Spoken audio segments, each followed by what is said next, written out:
Bernard Fromentin, pouvez-vous me dire quels ont été les différents critères qui vous ont orienté vers le choix de ce procédé? Nous avons retenu le procédé d'Isolas France pour différents critères.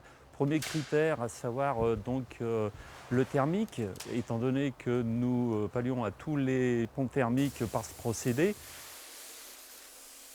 Il s'avère que nous avons, je dirais, à travers la nouvelle réglementation, des coefficients R que nous devons respecter par rapport aux études thermiques de nos constructions, afin d'avoir le label conforme donc à la future RT 2012.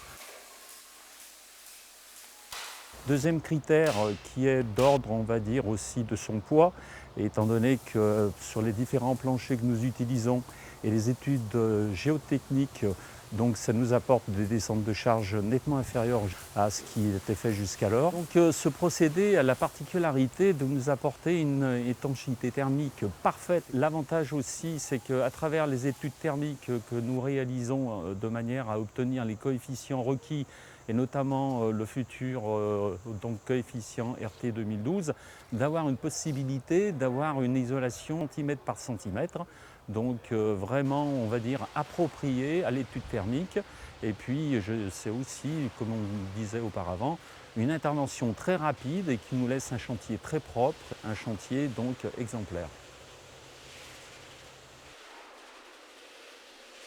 Troisième critère très important, son intervention en termes de durée, à savoir que dans la journée, nous avons pu réaliser et l'isolation, la pose donc du chauffage et notamment la chape anhydrite qui va être apportée par-dessus.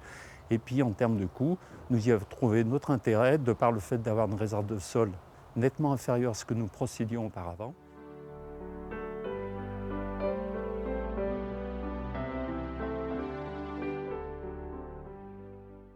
Au niveau du coût, il est très compétitif, notamment dans le délai du chantier, parce que nous avons évité des chapes et des interventions, on va dire, qui prenaient du temps, notamment des séchages assez importants.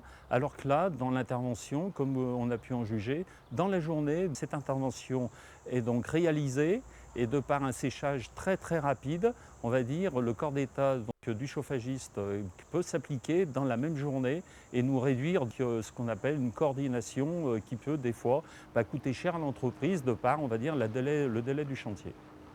J'ai demandé à mon constructeur de me trouver une des meilleures solutions pour éviter ce problème de pont thermique.